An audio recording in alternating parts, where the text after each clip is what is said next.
बाबा साहब ने कहा था कि चाहे एक रोटी कम खा लेना लेकिन अपने बच्चों को पढ़ाना जरूर। जय भीम साथियों, आज हम यहाँ चंडीगढ़ में पोल्ट्री फार्म चौक पर खड़े हैं। आज परम पूज्य बोधिसत्व महामानव क्रांति सूर्य भारतीय संविधान के रचयिता बाबा साहब डॉक्टर भीमराव अंबेडकर का 130वां जन्म दिवस है। बाबा साहब 14 अप्रैल 1869 को महू ज़िले में, जो आज मध्य प्रदेश में पड़ता है, वहाँ पर पैदा हुए थे। हम बताना चाहेंगे कि भारत में वर्ण व्यवस्था और जाति व्यवस्था का बोलबाला था। जो भारत में जाति व्यवस्था थी वो इस कदर थी कि जो यहाँ का एक पर्टिकुलर वर्ग था, शूद्र वर्ग था, जिसमें बाबा साहब आते थे, उनको संपत्ति के अधिकार से और शिक्षा के अधिकार से वंचित किया गया था। आज जो हम ये पैंट शर्ट टाई कोट पहनकर जो घूमते हैं, ये सब बाबा साहब की देन है। क्योंकि बाबा साहब ने अगर संविधान ना लिखा होता तो जो मनुस्मृति के अनुसार हम लोगों को शिक्षा का अधिकार नहीं था। जब किसी वर्ग को शिक्षा का अधिकार से और संपत्ति के अधिकार से वंचित कर दिया जाता है तो वो जाहिर सी बात है, वो मानसिक गुलाम हो जाता है। जब व्यक्ति मानसिक गुलाम हो जाता है वो अपनी प्रोग्रेस की नहीं समझ पाता है आदमी को। इसलिए बाबा साहब ने कहा था कि शिक्षित बनो, संगठित रहो, फिर संघर्ष करो। यानी जो शिक्षा है वो हर चीज़ का द्वार खोलता है। अगर हम शिक्षा ग्रहण करेंगे तो आप किसी भी विषय पे आप बोल सकते हो और आप किसी भी चीज़ को तर्क कर सकते हो। शिक्षा हमारे को तर्कवादी बनाती है, शिक्षा हमारे को वैज्ञानिक दृष्टिकोण की तरफ ले जाती है। जो भारत देश है 2000 साल से यहाँ की 85% जो जनसंख्या है उसको एक पर्टिकुलर वर्ग को गुलामी की दलदल में घसीट दिया गया था। भारत में जब अंग्रेज आए, अंग्रेज़ों ने 1835 में लॉर्ड मैकाले ने आधुनिक शिक्षा का निर्माण किया था। जो शूद्रों की शिक्षा मानी जाती है, महात्मा ज्योतिबा राव फूले और माता सावित्रीबाई फूले ने पहला जो स्कूल खोला था वो खोला था। बाबा साहब जो डॉक्टर अम्बेडकर हैं, वे भारतीय सिर्फ वंचित समाज के मसीहा ही नहीं बल्कि आधुनिक भारत की जो महिलाएं हैं वो किसी भी वर्ग से हों, चाहे वो बनिया हो, ब्राह्मण हो, क्षत्रिय हो, चाहे शूद्र हो, किसी भी वर्ग की जो महिलाएं हैं, अगर आज में पढ़ लिख रही हैं, तरक्की कर रही हैं, तो वो बाबा साहब के कारण है। अगर संविधान में बाबा साहब code of conduct Hindu code bill ना लाते तो आज भारत की महिलाओं को पढ़ने लिखने का अधिकार नहीं था। आप पहले की परिस्थिति में देखते होंगे कि पहले किसी कॉलेज, यूनिवर्सिटी या किसी स्कूल में किसी भी महिला का कोई योगदान नहीं था।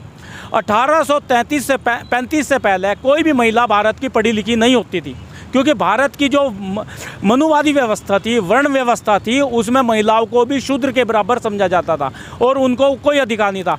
तो इस संदर्भ में हम ये कह सकते हैं कि बाबा साहब जो डॉक्टर अम्बेडकर हैं, वे इसलिए हम इनको महामानव कहते हैं। महामानव जो होता है, या तो हम कहते हैं कि भगवान होता है, लेकिन भगवान को तो हमने किसी ने देखा ही नहीं।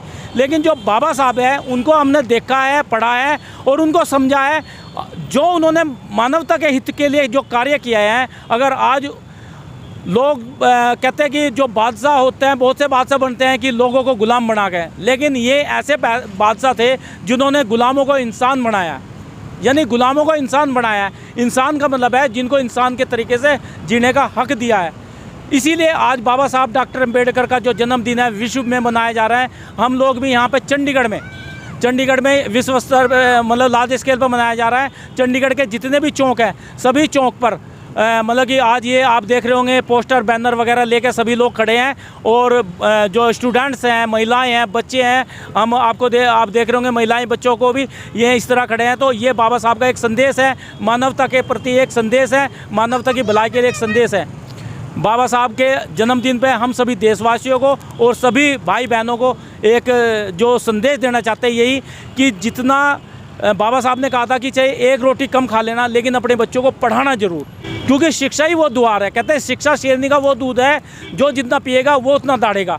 अगर समाज शिक्षित होएगा तो आपकी आर्थिक व्यवस्था भी अच्छी होएगी। जब आपकी आर्थिक व्यवस्था अच्छी होएगी तो आपके जो सोचने का दायरा है वो बढ़ जाएगा। सबसे बड़ी समस्या हमारी आती है शिक्षा की, इसलिए शिक्षा ज़्यादा ग्रहण करो। जय भीम, जय भारत, नमो बुद्धाय, जय संविधान।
गाइज़ हमारा वीडियो यहीं पे होता है एंड दी एंड। तो गाइज़ ये वीडियो आप सबको अच्छी लगे please like comment and share तो ज़रूर करना आप, और बताना कि ये वीडियो और ये स्पीच आप सबको कैसी लगी।